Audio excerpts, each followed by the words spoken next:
नमस्कार, मैं शंभू कुमार सिंह और आप देख रहे हैं नेशनल दस्तक। सबसे बड़ा सवाल है, दो तीन सवाल हैं। छत्तीसगढ़, राजस्थान और मध्य प्रदेश में कांग्रेस जीती है, तेलंगाना में माफ कीजिएगा बीजेपी जीती है। तो सोचिए ये बीएसपी ने 2 सीटें जीती है राजस्थान में, बाकी जगह नहीं। तो सवाल है कि क्या कांग्रेस बिना गठबंधन के जीत सकती है चुनाव? नहीं। क्या बीएसपी बिना गठबंधन के चुनाव जीत सकती है? नहीं। तो चुनाव जीतने के लिए आपको गठबंधन में जाना होगा। कुछ नेताओं ने शानदार मिसाल पेश की है। वो भले चुनाव न जीते हों लेकिन उनका रिजल्ट शानदार रहा है, तो वो भी बताऊंगा। एक नरेश मीना है जो ट्राइबल समाज से हैं, निर्दलीय 42,000 वोट लाया उन्होंने राजस्थान में। मतलब है कि अगर उनको कांग्रेस ने टिकट दिया होता, वो जेल भी गए थे, गहलोत सरकार ने उनको जेल में डाल दिया था। वही आरएस परवीन ने शानदार परफॉर्मेंस किया है। वो भले चुनाव हार गए हैं लेकिन वो सिरपुर से बेहतर रहे हैं। तो सवाल वही है, क्या कांग्रेस बिना गठबंधन जीत सकती है? क्या बीएसपी बिना गठबंधन चुनाव जीत सकती है? गठबंधन आज की बीजेपी के अलावा गठबंधन सभी दलों की मजबूरी है। सोचिए, जब बीजेपी जैसी पार्टी तेलंगाना में दहाई पर सिमट जाती है, बीजेपी जैसी जिसके पास इतना संसाधन है, केंद्र में सरकार है, वो भी तेलंगाना में चुनाव नहीं जीत पाती है। तो उस तरह से सवाल है कि उन तमाम दलों को, जो बीएसपी हो या कांग्रेस हो, उनको गठबंधन की तरफ बढ़ना चाहिए। एक वाजिब सवाल मैं आप लोगों से पूछ रहा हूं, आप चाहे तो हमें प्रतिक्रिया दे सकते हैं। कुछ और सवाल है कि छत्तीसगढ़ में क्या कोई आदिवासी मुख्यमंत्री बीजेपी बनाएगी? सवाल सबसे बड़ा यह है, या उसका सवर्ण ही मुख्यमंत्री होगा?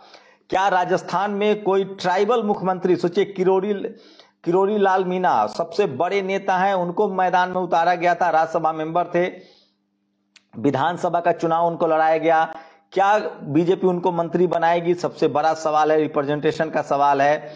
छत्तीसगढ़ में आदिवासी मुख्यमंत्री होना चाहिए कायदे से। राजस्थान में क्या वो ओबीसी या आदिवासी मुख्यमंत्री बनाएंगे? झारखंड में उन्होंने ओबीसी मुख्यमंत्री बनाया था। और सबसे बड़ा सवाल है कि राजस्थान में कौन होगा मुख्यमंत्री? तो बाबा जो किरोड़ी लाल मीना है वो सबसे बड़े दावेदार हैं। उसके बाद मेघवाल साहब हैं जो केंद्रीय राज्य कानून मंत्री हैं, केंद्रीय कानून राज्य मंत्री हैं, वो सबसे बड़े अर्जुन राम मेघवाल दावेदार हैं। छत्तीसगढ़ में देखना पड़ेगा। और सबसे बड़ा सवाल है कि मध्य प्रदेश में क्या कोई सवर्ण मुख्यमंत्री देंगे वो, या शिवराज सिंह चौहान मुख्यमंत्री होंगे? रही बात चुनाव की, तो मैं फिर कह रहा हूं, सोचिए किस तरह से ओबीसी के नेताओं, ओबीसी को दरकिनार किया गया, कांग्रेस ने किया, टिकट नहीं दिए, सवर्ण समाज को जमकर टिकट दिया। तो सवाल है कि सवर्ण समाज वोट बीजेपी को देता है तो टिकट आप उसको क्यों देते हैं? ये सबसे बड़ा सवाल है। राजस्थान में जिस तरह से मलिंगा चुनाव हारा है, जो कांग्रेस का था, बाद में उसने एक शेड्यूल कास्ट के किस तरह से पैर तोड़ दिए थे, और उसके बाद सोचिए वो बीजेपी में गया, वहां भी चुनाव हरा दिया। तो बीएसपी ने एक काम तो शानदार किया है कि जो एक शेड्यूल कास्ट इंजीनियर के पैर तोड़ने वाला शख्स था मलिंगा, उसको चुनाव हरा दिया गया है। ये बड़ी बात है जो मैं सोशल मीडिया पर सबसे ज्यादा। और सवाल है कि मुख्यमंत्री कौन होगा? क्या 3 राज्य हैं, राजस्थान, मध्य प्रदेश और छत्तीसगढ़, क्या यहाँ SC ST OBC का मुख्यमंत्री होगा? कायदे से बनता तो है। छत्तीसगढ़ बिल्कुल ट्राइबल मुख्यमंत्री चाहिए, राजस्थान में ओबीसी का मुख्यमंत्री है।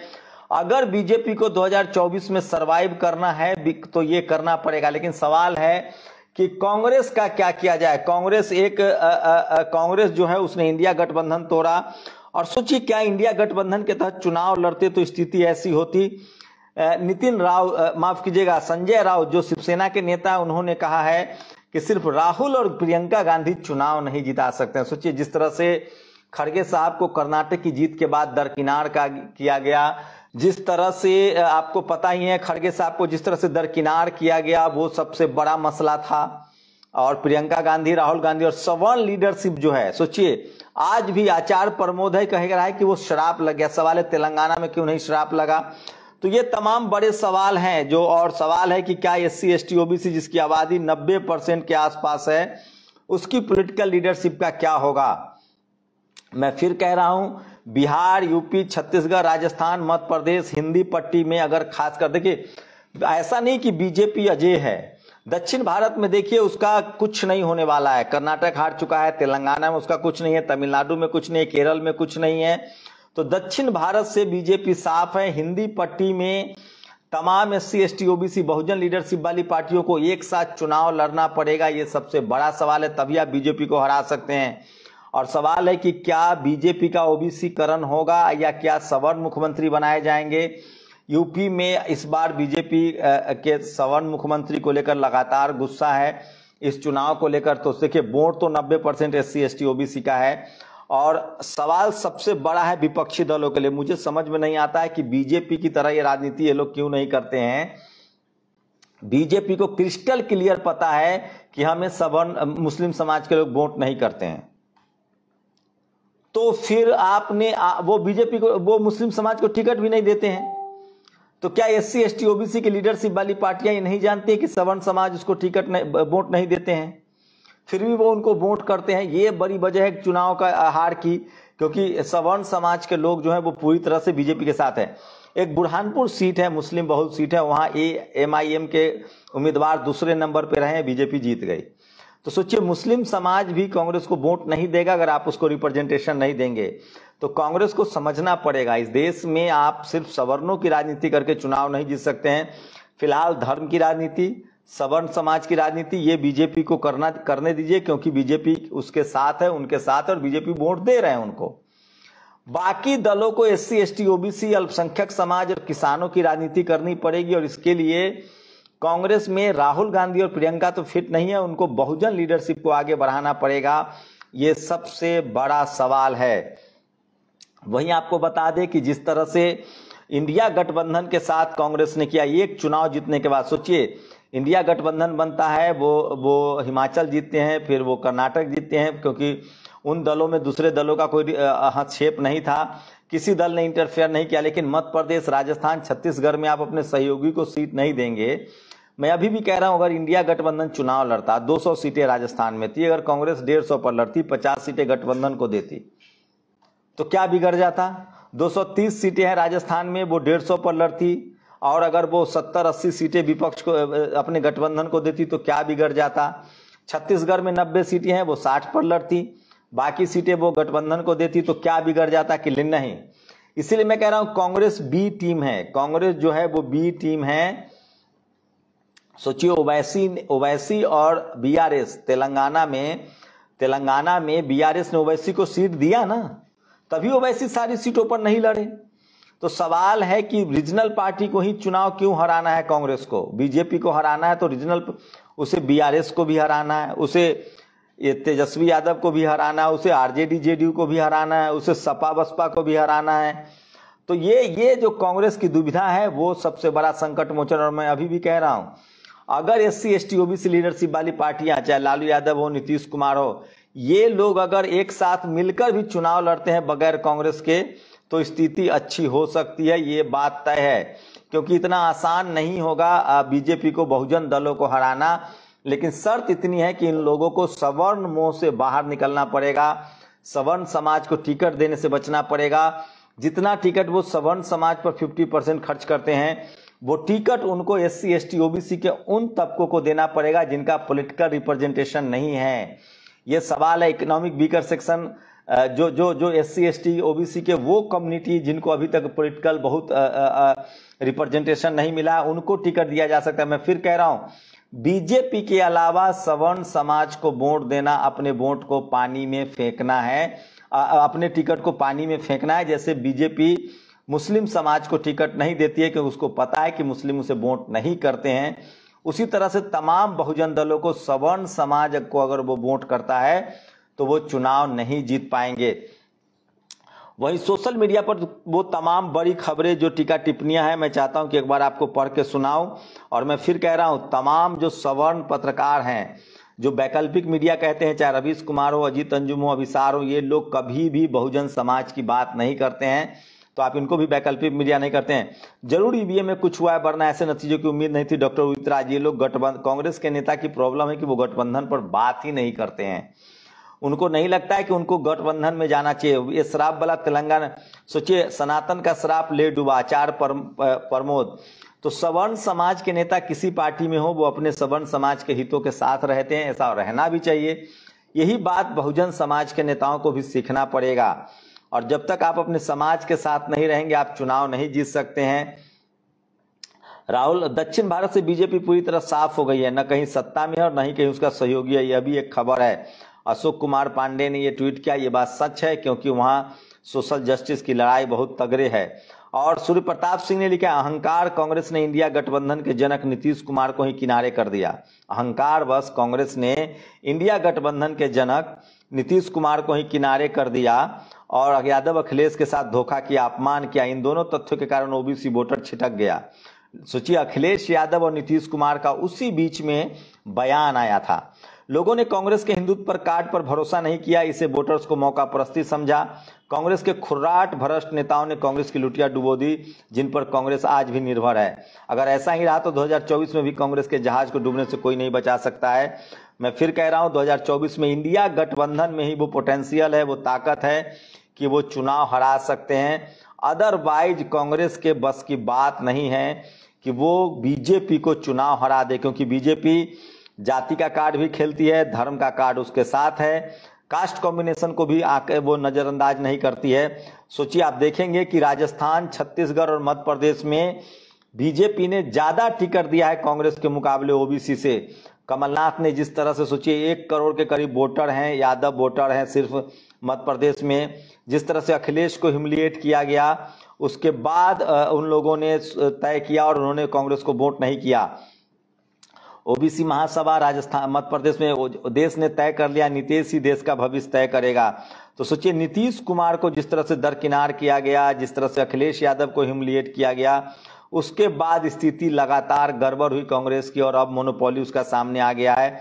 तो सोशल मीडिया पर ये तमाम बड़ी खबरें, मैं फिर कह रहा हूं, कांग्रेस के पास 2 राज्य थे, मौका था, उसने कुछ भी नहीं किया। बारी से बसपा के जसवंत गुर्जर बारी 30,000 वोटों से जीते। दलित इंजीनियर के पैर तोड़ने वाले गिरिराज सिंह मलिंगा को 97,000 वोटों से चुनाव हराया है। ये भी बड़ी खबर है जो सोशल मीडिया पर वायरल है। राहुल गांधी का ट्वीट आ गया है जो सबसे ज्यादा सोशल मीडिया पर वायरल है। और सोचिए, तो ये तमाम बड़ी खबरें हैं, लेकिन भारत का विकेट बहुत तेजी से गिर रहा है। आज सोचिए, चौथा वनडे है आज, माफ कीजिएगा 5वां ये T20 का मैच है ऑस्ट्रेलिया और इंडिया के बीच में, और रिंकू सिंह मैदान पर है। आप चाहे तो मैच देख सकते हैं। क्या शानदार नेचुरल बैट्समैन है, बहुत शानदार बैटिंग करते हैं। तो जब तक बहुजनों की टीम में नहीं थी संख्या, सोचिए 2-2 शेड्यूल कास्ट के प्लेयर हैं, 4-5 ओबीसी के प्लेयर हैं, जायसवाल, गायकवाड़, तब जाकर टीम शानदार करे। मैं फिर कह रहा हूं, कांग्रेस इस देश के 90% लोग की राजनीति करे। तमाम गैर बीजेपी दलों को सवर्ण समाज से दूरी बनानी चाहिए, क्योंकि वो उसको वोट नहीं करते हैं। सवर्ण समाज को आप टिकट भी दीजिएगा तो वो चाहते हैं कि बीजेपी सत्ता में रहे। जब कांग्रेस के सवर्ण नेता चाहते हैं कि बीजेपी सत्ता में रहे, तो बाकी का तो छोड़ दीजिए। मध्य प्रदेश, छत्तीसगढ़ और राजस्थान का जनादेश हम विनम्रता पूर्वक स्वीकार करते हैं। विचारधारा की लड़ाई जारी रहेगी। कोई राहुल गांधी की विचारधारा नहीं है, फर्जी बोलते हैं। सारे सवर्णों को आप भी टिकट देते हैं, बीजेपी भी टिकट देती है। विचारधारा की लड़ाई कांग्रेस बीजेपी लड़ती है। 370 हटा देंगे, राम मंदिर बना देंगे, मुसलमान को टिकट नहीं देंगे। हिंदुत्व की राजनीति बीजेपी करती है, आप सोशल जस्टिस की राजनीति कर लीजिए। और बहुजन समाज के दल, सपा हो, बसपा हो, आरजेडी हो, जेडी हो, जेएमएम हो, अगर ये सोशल जस्टिस की लड़ाई नहीं लड़ेंगे तो इनको भी जनता वोट नहीं देगी। तेलंगाना के लोगों को मेरा धन्यवाद, परजालू तेलंगाना का बनाने का वादा करेंगे। सोचिए, खड़गे साहब को साइड कर दिया शुरुआत के दिनों में कांग्रेस ने।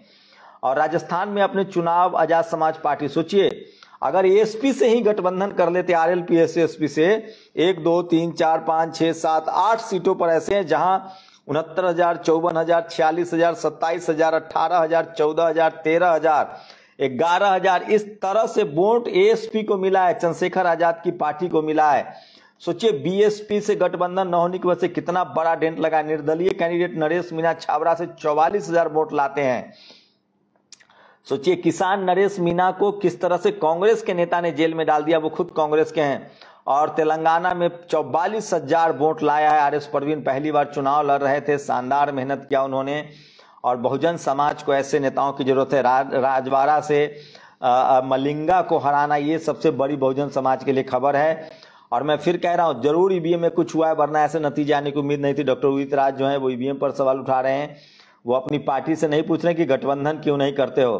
पहले इनको और इनके जैसे को पार्टी निकालो। कन्हैया कुमार लगातार उनके नाम से ट्विटर हैंडल चला रहे हैं। वो लोग लगातार कमलनाथ पर, सोचिए कमलनाथ ने किस तरह से, ये तस्वीरें सोशल मीडिया पर कमलनाथ की बारी है। दिलीप मंडल ने लिखा है कि सब जाते हैं बाबाओं के यहाँ, लेकिन जिस तरह से कमलनाथ ने सरेंडर किया था वो बहुत ही शर्मनाक था। और सोचिए राजस्थान में बीएसपी को आरएलपी लेस देन 3% वोट कम है बीजेपी से कांग्रेस को, और 2% बीएसपी को, और 3% मतलब 5% आरएलटी जो चंद्रशेखर आजाद की पार्टी है और जो हनुमान बेनीवाल की पार्टी है, इन दोनों ने मिलकर 5% वोट किया है। बीएसपी मिला दीजिए तो 3% और 5% वोट किया, और कांग्रेस का वोट परसेंट 3% कम है।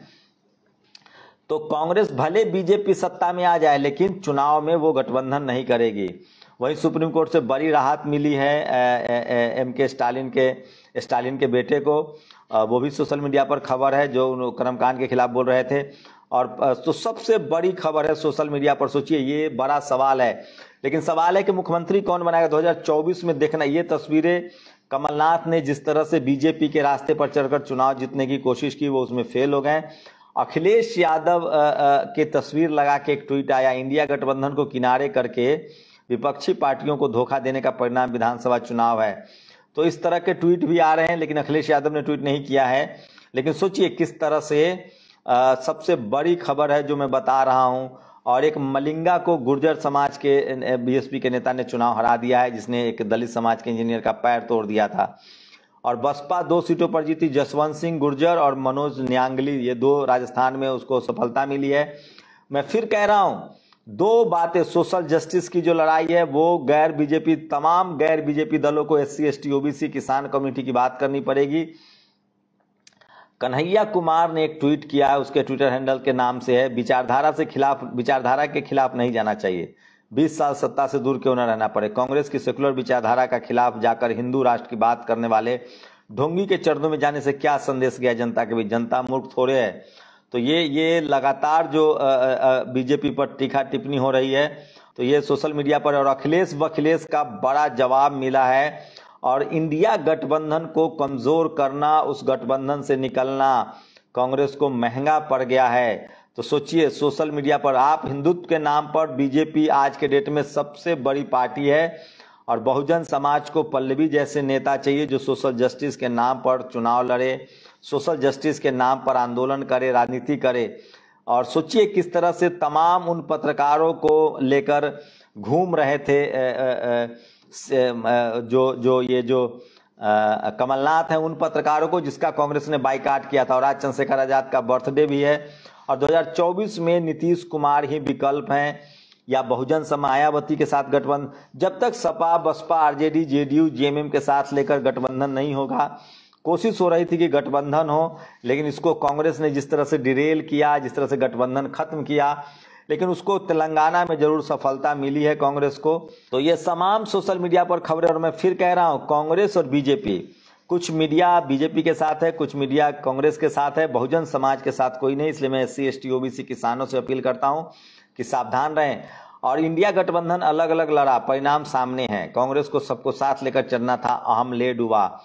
ये सबसे बड़ी खबर है जो कांग्रेस को समझना पड़ेगा, और यही सच्चाई है। कमलनाथ का बाबा भस्मासुर निकला, जिस बाबा को तो धीरेन्द्र शास्त्री को लेकर भी लोग जो है वो सख्त टीका टिप्पणी कर रहे हैं, जो सोशल मीडिया पर आज वायरल है। तो ये तमाम खबरें थी। तो सोचिए क्या कांग्रेस सवर्णों को टिकट देकर सवर्ण का वोट ले सकती है? तो आपने 50% से ज्यादा टिकट सवर्णों को दिया, और आप चाहते हैं कि OBC आपको वोट करे, ऐसा कैसे हो सकता है? लेकिन सबसे बड़ा सवाल है कि क्या राजस्थान, मध्य प्रदेश और छत्तीसगढ़ में OBC मुख्यमंत्री बनाएगी बीजेपी? क्योंकि बीजेपी तेलंगाना में कह रही थी कि हम OBC मुख्यमंत्री देंगे। उनके RK लक्ष्मण जो हैं वो OBC के चेयरमैन हैं, OBC मोर्चा के अध्यक्ष हैं। वहां वो OBC CM की बात कर रहे थे, दलित मुख्यमंत्री की बात कर रहे थे। किरोड़ी लाल मीणा को उन्होंने चुनाव लड़ाया है। मेघवाल साहब, अर्जुन राम मेघवाल रेस में है, राजस्थान हो, मध्य प्रदेश हो, छत्तीसगढ़ में। 85% वाले को अगर आप मुख्यमंत्री, एक दलित, एक आदिवासी, एक ओबीसी मुख्यमंत्री नहीं बनाएंगे तो बीजेपी के लिए 2024 में मुश्किल होगा। बस शर्त इतनी है कि इंडिया गठबंधन के नेता एकजुट हों और जो टिकट वो सवर्णों पर खर्च करते हैं वो टिकट वो गैर सवर्णों पर खर्च करे। जैसे बीजेपी जो टिकट मुसलमानों से बचाती है वो अति पिछड़ों और पिछड़ों को देती है। तो बीजेपी वाला एजेंडा अपनाना पड़ेगा और खासकर बिहार वाली राजनीति करनी पड़ेगी, जो लालू यादव, नीतीश कुमार, मायावती जी, अखिलेश यादव अब धीरे धीरे कर रहे हैं, हेमंत सोरेन को करना होगा। स्टालिन वाली राजनीति अपनानी पड़ेगी, तभी आप बीजेपी से पार पा सकते हैं। हिंदुत्व के नाम पर आप चुनाव नहीं जीत सकते हैं। तो चलिए, आज रिंकू सिंह जो है वो आउट हो गए हैं। तो ये बड़ी खबर बता रहा हूं कि सोचिए ऐसा कभी हो नहीं रहा था। तो ये बड़ी खबर बता रहा हूं और सोशल मीडिया पर सबसे ज्यादा वायरल खबर है कि बीजेपी भले चुनाव 3 राज्यों में जीत गई है, लेकिन सवाल है कि क्या SC ST OBC का कोई मुख्यमंत्री होगा। और जो बहुजन दल है और खासकर जो इंडिया गठबंधन है, क्या वो फिर से एकजुट होगा। और अगर वो भी सवर्णों को टिकट देती है तो फिर मुश्किल होगी। ये सोशल मीडिया पर सबसे बड़ी खबर है और बदलाव अच्छा होता है। सोचिए आज किस तरह से रिंकू सिंह को आगे प्रमोट करके भेजा गया था, ये भी सोशल मीडिया पर मैं आपको खबर बता रहा हूं। मैच चल रहा है। तो क्या लगता है आप लोगों को 3 राज्यों में SC ST OBC के मुख्यमंत्री बनाएंगे कांग्रेस बीजेपी वाले? और सवाल है कि 2024 में इंडिया गठबंधन मजबूत होगा। क्या कांग्रेस अब सवर्णों से तौबा करेगी या उसकी पार्टी सवर्णों की पार्टी बनी रहेगी? और अगर आप सवर्णों की पार्टी हैं तो फिर SC ST OBC बहुत मुश्किल से आपको वोट देगा। ये सबसे बड़ा सवाल है। आप लोग अपनी प्रतिक्रिया जरूर दीजिए। शुक्रिया। ये विश्लेषण आपको कोई जो गोदी मीडिया है, जिसको मनुवादी, जातिवादी, ब्राह्मणवादी मीडिया कहते हैं, वहां विश्लेषण नहीं मिलेगा। मैं फिर कह रहा हूं, जिस तरह से बीजेपी मुस्लिम समाज को टिकट नहीं देती है, गैर बीजेपी दलों को सवर्ण समाज को टिकट नहीं देना चाहिए। और वो टिकट SC ST OBC और सोशल जस्टिस। तो मंडल बनाम कमंडल, हिंदुत्व का कार्ड सिर्फ सोशल जस्टिस है, आरक्षण है। ये बात कांग्रेस को जितनी जल्दी समझ में आ जाए उसके लिए उतना फायदेमंद है, या बहुजन दलों को भी ये बात समझ में आनी चाहिए। और नीतीश कुमार, तेजस्वी यादव ने जो राजनीतिक गेम किया है, जाति जनगणना और उसके बाद रिजर्वेशन बढ़ाया SC ST OBC का, वही चुनाव विपक्षी दलों को जिता सकता है। आपकी क्या प्रतिक्रिया? अपनी प्रतिक्रिया जरूर दीजिए। शुक्रिया।